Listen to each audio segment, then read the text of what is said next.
পতাকা উত্তোলন আৰু দ্বিতীয় কাৰ্যসূচী শ্বহীদ তৰ্পণ আৰু তৃতীয় কাৰ্যসূচী হৈছে আমাৰ বৃক্ষৰোপণ। এতিয়া প্ৰথম কাৰ্যসূচী আৰম্ভ কৰিব বিচাৰিছো পতাকা উত্তোলন। আমাৰ পতাকা উত্তোলন কৰিব আঞ্চলিক সভাপতি অনিল হাজৰিকাদেৱক পতাকা উত্তোলন কৰিবৰ বাবে অনুৰোধ জনাইছো। লগত অনিল বৰুৱা দেৱক সহায় কৰিবৰ বাবে অনুৰোধ জনাইছো।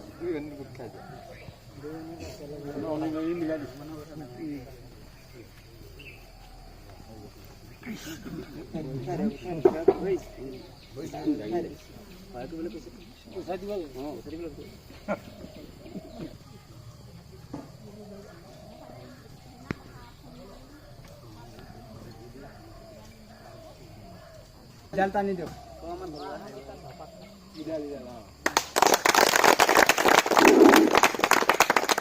CITU जिंदाबाद जिंदाबाद जिंदाबाद CITU जिंदाबाद जिंदाबाद जिंदाबाद श्रमिक ऐक्य जिंदाबाद जिंदाबाद जिंदाबाद श्रमिक ऐक्य जिंदाबाद जिंदाबाद जिंदाबाद श्रमिक ऐक्य जिंदाबाद जिंदाबाद जिंदाबाद दुनिया श्रमिक दुनिया श्रमिक श्रमिक ऐक्य जिंदाबाद जिंदाबाद जिंदाबाद CITU जिंदाबाद जिंदाबाद जिंदाबाद CITU जिंदाबाद जिंदाबाद जिंदाबाद बोलो हम निर्माण श्रमिक यूनियन जिंदाबाद जिंदाबाद जिंदाबाद बोलो हम निर्माण श्रमिक यूनियन जिंदाबाद जिंदाबाद जिंदाबाद जिंदाबाद जिंदाबाद जिंदाबाद जिंदाबाद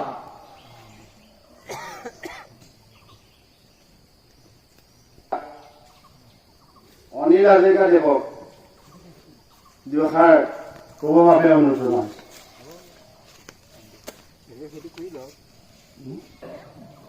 আমি শ্বহীদ তৰ্পণ কাৰ্যসূচী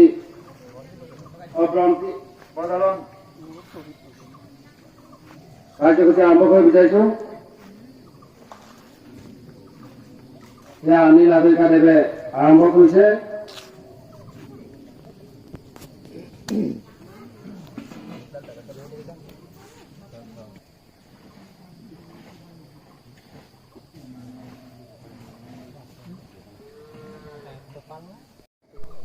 আমাৰ প্ৰত্যেকজন সদস্যই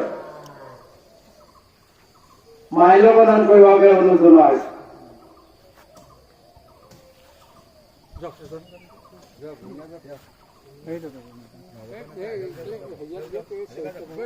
আৰু অনিল হাজৰিকাদেৱক এই বিষয়ে দুই এষাৰ ক'বৰ বাবে অনুৰোধ জনাইছো।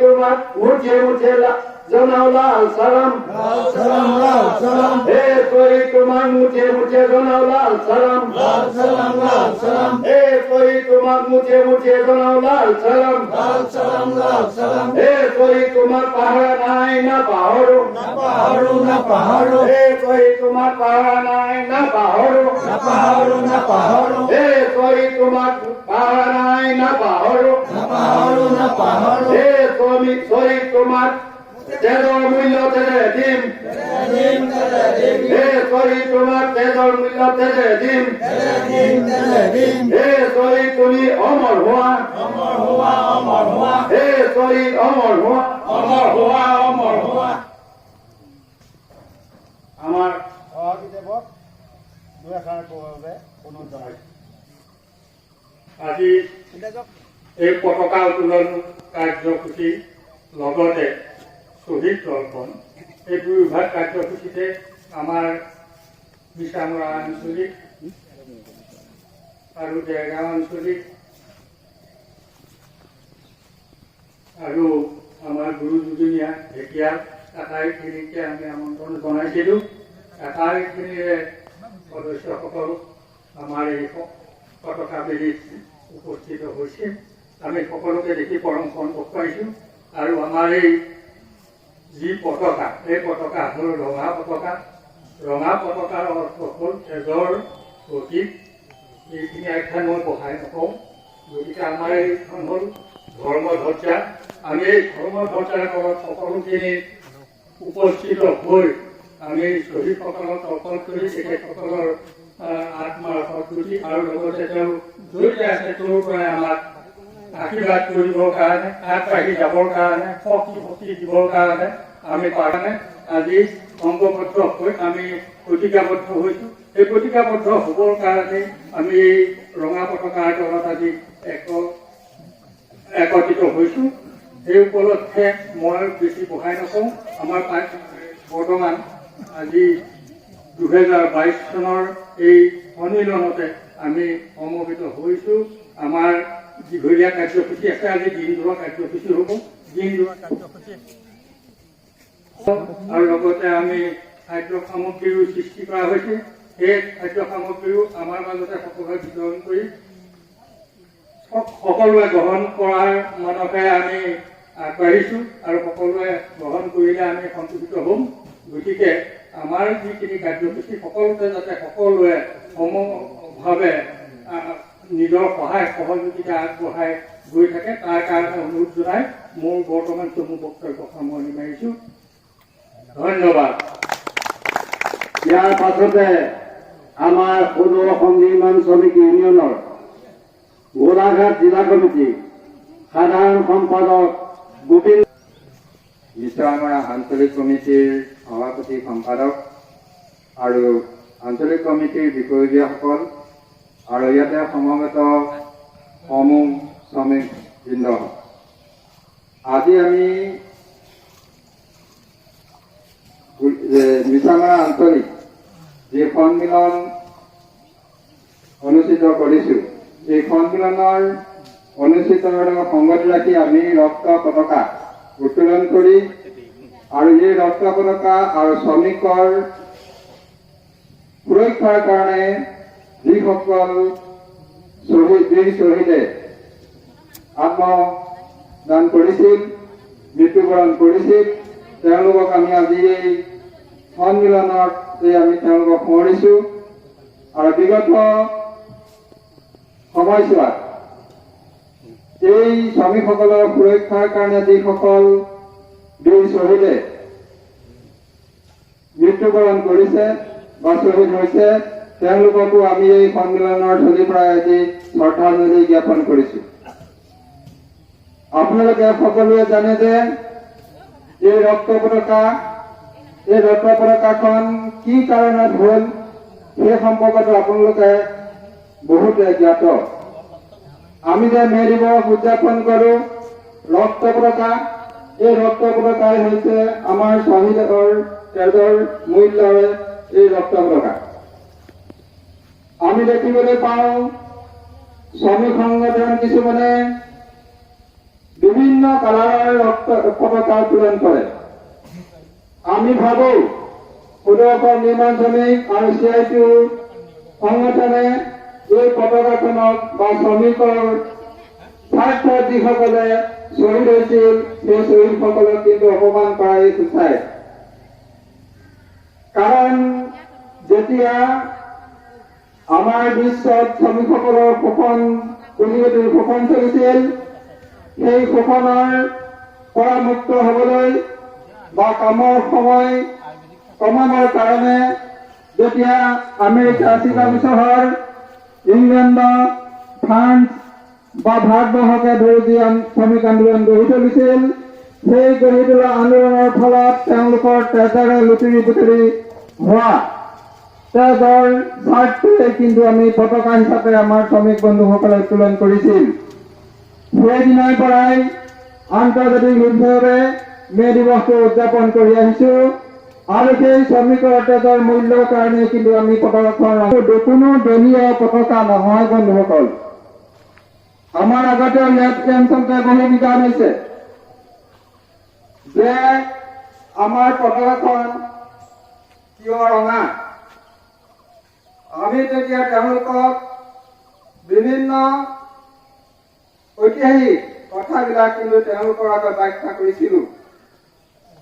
সেয়েহে আজিও আমি কৰোঁ যে সেই শ্বহীদসকলৰ শ্ৰদ্ধাঞ্জলি জনাই আমি এই ৰক্তমূলক আন্দোলন কৰিছোঁ। আৰু মই বিশেষ দীঘলীয়া নকৰোঁ, এইখিনিকে কৈ মই এই বক্তব্য ইমানতে সামৰণি মাৰিছোঁ। ইয়াৰ পাছতেই আমি বৃক্ষৰোপণ কাৰ্যসূচী আৰম্ভ কৰিব বিচাৰিছোঁ। আমাৰ বৃক্ষৰোপণ কাৰ্যসূচী আৰম্ভ কৰিবৰ বাবে আমাৰ আঞ্চলিক কমিটিৰ উপসভাপতি মাননীয় জিতু হাজৰিকাদেৱক আমি অনুৰোধ জনাইছোঁ।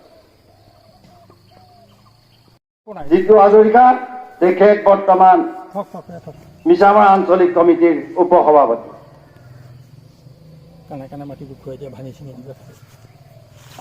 ইয়াৰ পাছতে আমাৰ CITUৰ গোলাঘাট জিলা কমিটিৰ CITUৰ সাধাৰণ সম্পাদক প্ৰকাশ হাজৰিকাদেৱক দুআষাৰ ক'বৰ বাবে অনুৰোধ জনাইছোঁ।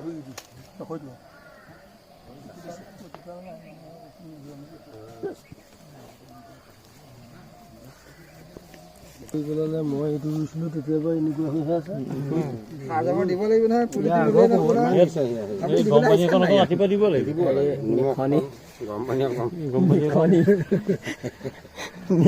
দিলে দায়িত্বটো দিছিলো, গম পানী দায়িত্ব দিলে নহ'ব নহয়, খৰচ দিব লাগিব।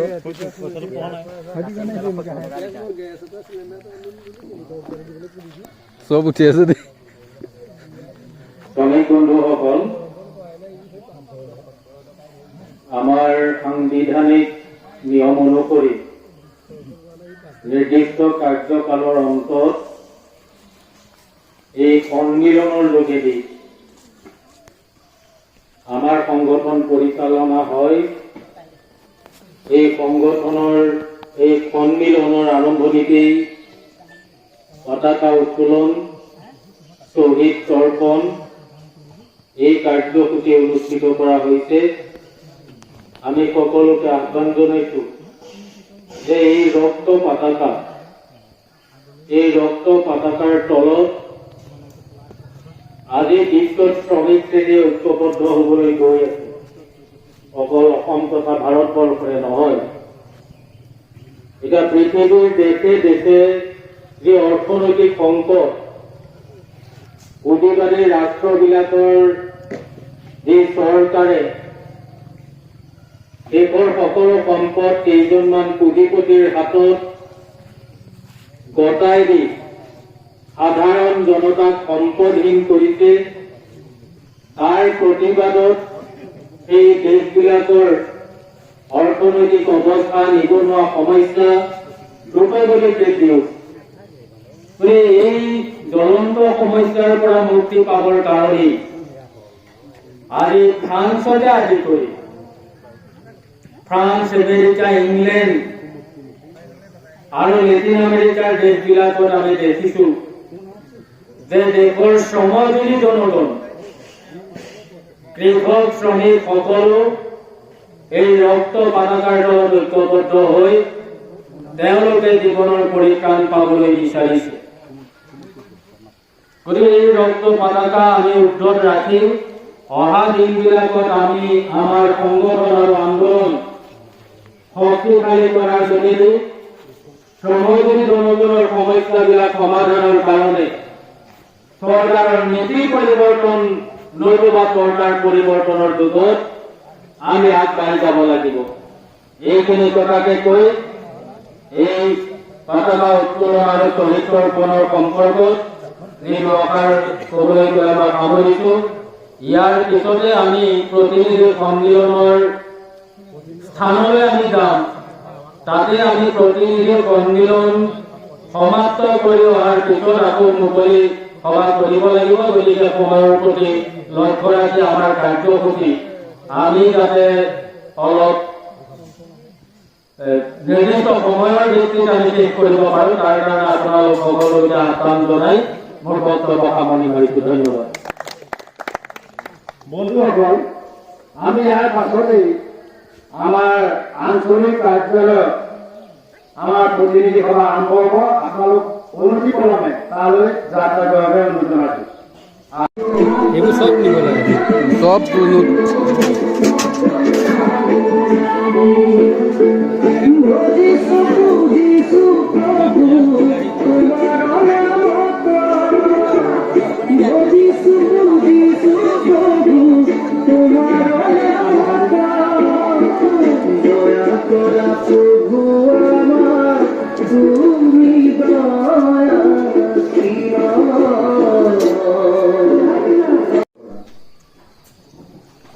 আমাৰ এই আপোনালোকে জানে যে অহা 24 আৰু 25 ছেপ্টেম্বৰ লখিমপুৰৰ লালুকত সদৌ অসম নিৰ্মাণ শ্ৰমিক ইউনিয়নৰ ৰাজ্যিক সন্মিলন অনুষ্ঠিত হ'বলৈ গৈ আছে। এই ৰাজ্যিক সন্মিলনৰ আগত জিলা সন্মিলন, আঞ্চলিক সন্মিলন, শাখা সন্মিলন এইখিনি সম্পূৰ্ণ কৰিব লাগিব। আমাৰ সংগঠনটো এখন সংবিধানৰ তলত চলি আছে। আমাৰ সংগঠনৰো এখন সংবিধান আছে, সদৌ অসম নিৰ্মাণ শ্ৰমিক ইউনিয়নৰ। সেই সংবিধানৰ ভিত্তিত আমাৰ সাংগঠনিক কাম কাজ পৰিচালনা কৰা হয়। গতিকে সন্মিলন হ'ল আমাৰ সংগঠনৰ সৰ্বোচ্চ ক্ষমতা সম্পন্ন অনুষ্ঠান। ৰাজ্যিক সন্মিলনত আমাৰ ৰাজ্যিক কমিটিয়ে আমাৰ ৰাজ্যখনৰ নিৰ্মাণ শ্ৰমিকসকলৰ কাৰণে যিখন সংবিধান গ্ৰহণ কৰিছে সেই সংবিধান সংশোধন কৰিব পাৰে সন্মিলনত, ৰাজ্যিক সন্মিলনত। কাৰণ এই ৰাজ্যিক সন্মিলনত প্ৰতিখন জিলাৰ পৰা প্ৰতিনিধিসকল তাতে উপস্থিত থাকিব। এজন প্ৰতিনিধিৰ কিন্তু দায়িত্ব বহুত। আপোনালোক বিভিন্ন শাখাৰ পৰা প্ৰতিনিধি কৰি আঞ্চলিক সন্মিলন কৰিবলৈ আহিছে। স্বাভাৱিকভাৱে এই সন্মিলনত কোনবিলাক বিষয়ৰ ওপৰত আলোচনা হৈছে